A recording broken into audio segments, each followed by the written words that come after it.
আসসালামু আলাইকুম। আজকে আমি আমার জীবনের একটা সত্য কাহিনী বলি। আমার মেয়েটা যখন আমার পেটে ছিল, তখন উম আমার গন্ডগোল করে আমাকে আমার শ্বশুরবাড়ি থেকে বের করে দেওয়া হয়।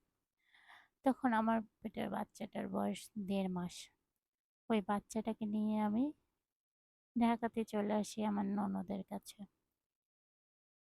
আল্লাহ তাআলা একটা আমার কোনো মানুষ যদি আগে বেহেশতবাসী হয়, তাহলে আমার মেজ ননদটা মনে হয় এক কথায় কোনো বিনা হিসাবে কেউ বেহেশতবাসী হলে আমার মেজ ননদটা যাবে। কারণ উনি এতটাই ভালো, এতটাই ভদ্র, আল্লাহ তাআলা তাকে বেহেশতবাসী করবে। উনি আমার এত যত্ন নিয়েছে, সে সময় এত সেবা করেছে। উনিও তখন প্রেগনেন্ট ছিল, তারপরেও আমাকে অনেক ভালোবাসে, এখনো ভালোবাসে।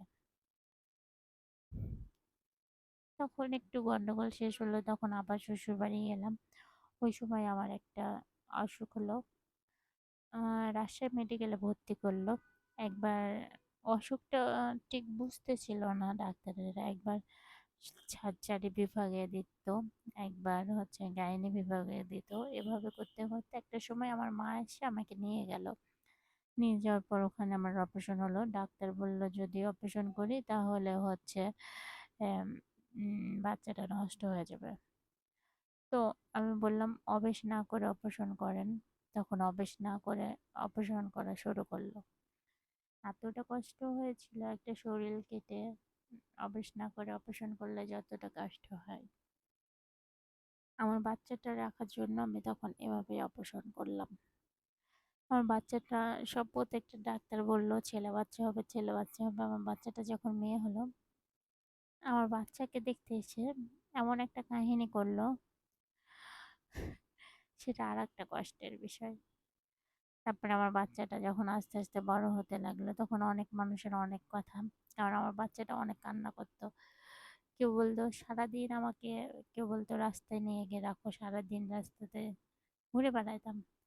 আমার শ্বশুর এতটা ভালো মানুষ ছিল যে আমি সারাদিন নিয়ে থাকতাম। আমার শ্বশুর বিকেল ৫টার থেকে সন্ধ্যা পর্যন্ত আমার শ্বশুর নিয়ে থাকতো। আবার এদিকে ভোর ৫টার নামাজ পড়ে অপেক্ষা করতো কখন আমি আমার বাচ্চাকে আমার শ্বশুরের কাছে দিব। উনি ততক্ষণ পর্যন্ত নিয়ে ঘুরে বেড়াতো, আমি ততক্ষণ ঘুমাইতাম। ৮টা পর্যন্ত, সকাল ৮টা পর্যন্ত নিয়ে ঘুরে বেড়াইতো। আবার দুপুরবেলা উনি খাওয়া দাওয়া শেষ করে আবার আমার বাচ্চাকে নিত। তখন আমি গোসল করে খাওয়া দাওয়া শেষ করে আমার শ্বশুরের থেকে নিতাম। আমার ৩টা ননদই ভালো। আমার মনে আছে আমি যখন যেতাম, বাপের বাড়ি যাচ্ছিলাম, তখন আমার বড় ননদ অনেক কান্না করছিল যে রাজশাহীতে ডাক্তার দেখাও, রাজশাহীতে ডাক্তার দেখাও, এখানে ভালো ডাক্তার আছে।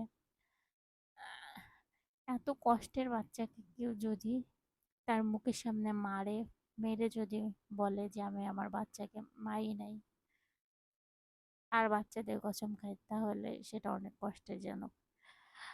আমার বাচ্চাকে কি করে মানুষ করব সেটা তো আমি জানি। আমি আমার বাচ্চাকে তার বাবার আদর দিয়ে, মায়ের আদর দিয়ে মানুষ করে তোলার চেষ্টা করব। কিন্তু আমার বাচ্চাকে কেউ যদি আমার সামনে মেরে যদি মিথ্যা কথা বলে, সেটা তো অনেক বেশি খারাপ।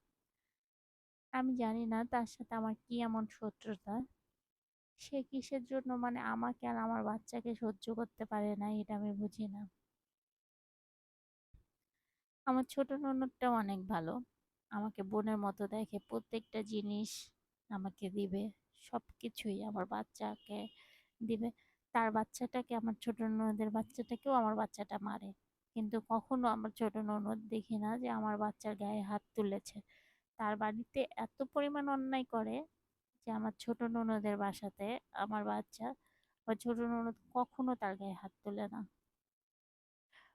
কখনো না, আরো বলে বড় হলে ঠিক হয়ে যাবে, এরকম কেউ থাকে।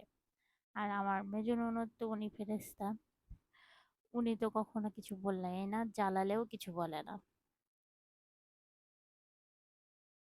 এভাবে আমার বাচ্চাটাকে কষ্ট দিলে আমার কি ভালো লাগবে?